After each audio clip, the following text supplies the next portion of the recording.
انت فين يا عم حازم؟ مش كده؟ بسم الله. انا كنت قلت ان انا هعمل ديلي فلوج، مش كده؟ طب ايه بقى؟ ليه بقى؟ ليه؟ فين بقى الاسبوع اللي فات؟ انا فعلا كنت قررت ان انا اعمل ديلي فلوج، وبدات فعلا على قد ما اقدر احاول كل يوم اعمل فيديو. وبعدين بعديها باسبوع قررنا انا والشباب ان احنا نعمل برنامج الصحبة.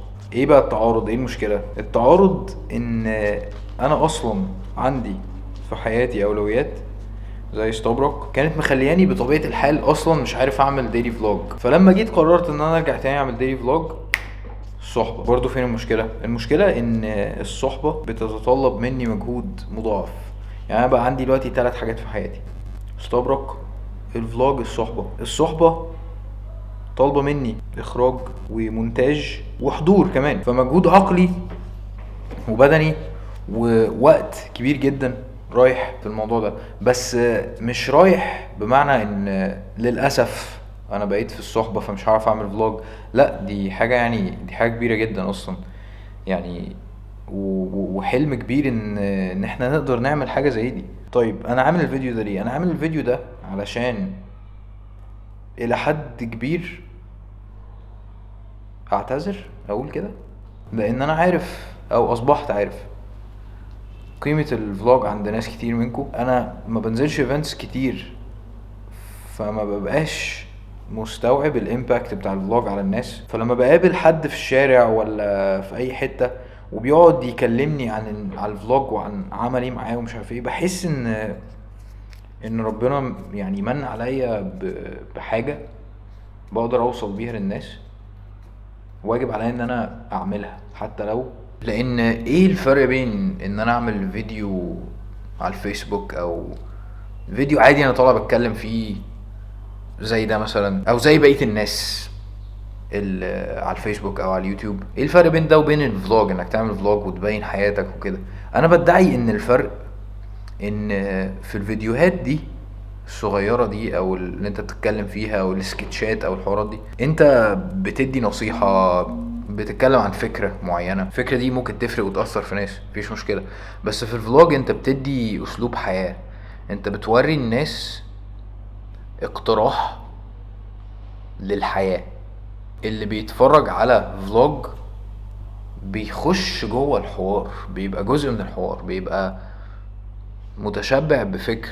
قابلت واحد امبارح بيقول انا لسه مكتشف الفلوج من كام يوم واتفرجت عليهم كلهم. فبتحس كده انك محتاج تشوف الحوار ده كله، محتاج تاخد الكبسولة دي كلها. ولما بتاخد الموضوع ده كله كده، اصلا كنت بتفرج على فلوجرز وعارف، مش بتكلم على نفسي بالذات يعني، بتحس ان انت بقيت متأثر جدا المهم يعني انا عايز اوريكم الجدول بتاعي علشان ما يبقاش يعني اللي هو ايه، انا اسف يا جدعان مش عارف ايه. لا، انا عايز ادخلكم جوه الجدول بتاعي جوه حياتي عشان تعرفوا انا ببقى فين. طيب ده الجدول بتاعي، جدول الشغل. في حاجات تانية طبعا زي وقت للعيلة، زي جيم، زي حوارات زي دي، بس انا مش حاططها في الجدول ده. كده الاسبوع ده بيتكرر تقريبا دايما.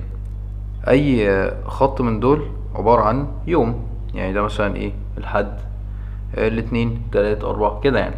اي حاجة فيها اخضر دي ستوبرك، يعني دي مثلا ديزاين ستوبرك، دي مثلا ميتنج ستوبرك. اي حاجة حمرا هي الفلوج. انا عندي يوم الحد ان انا بشوت الفلوج اللي انا كنت المفروض احضر له السكريبت يوم السبت، تمام؟ فاحنا هنا نقوم جايين مدينه لون احمر لان في اليوتيوب لون احمر، ونقول ايه، فلوج سكريبت، تمام، done.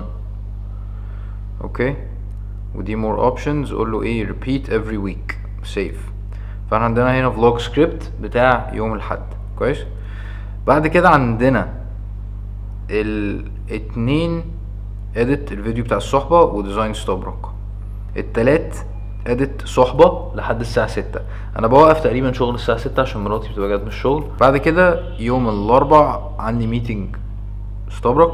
وبعد كده بقية اليوم يا اما بنصور يا اما بقابل الصحبة. يوم الخميس بأدت الفلوج اللي انا صورته يوم الاربع، وبأدت الفلوج وبأدت الفيديو بتاع الصحبة. يوم الجمعة اجازة، ويوم السبت بعمل فيه السكريبت بتاع الصحبة والسكريبت بتاع الفلوج، وبعمل فيه اديتنج للفيديوز اللي هبوستها على الفيسبوك. بيبقى عندي خانة كده في نص اليوم دي لصلاة الظهر، وخانة تانية لصلاة العصر. دول البريكس اللي انا باخدهم. هو ده الجدول بتاعي.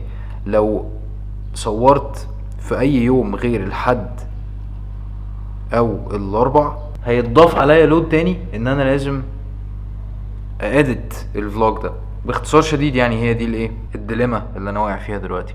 فان شاء الله ربنا يعيني واعرف اتعامل. جدا العدسة دي ضيقة قوي قوي بجد يعني، فان شاء الله اعرف اتعامل مع الجدول ده كويس يعني، واعرف امشي عليه، لان انا دايما بحاول امشي على الجداول مبعرفش، واعرف اقدم محتوى كويس في الفترة الجاية دي، وربنا يكرمنا في الفيديو بتاع الصحبة كرم كبير ان شاء الله. وان شاء الله الفترة الجاية هحاول اعمل فلوجز بمحتوى سكريبتد شوية باذن الله.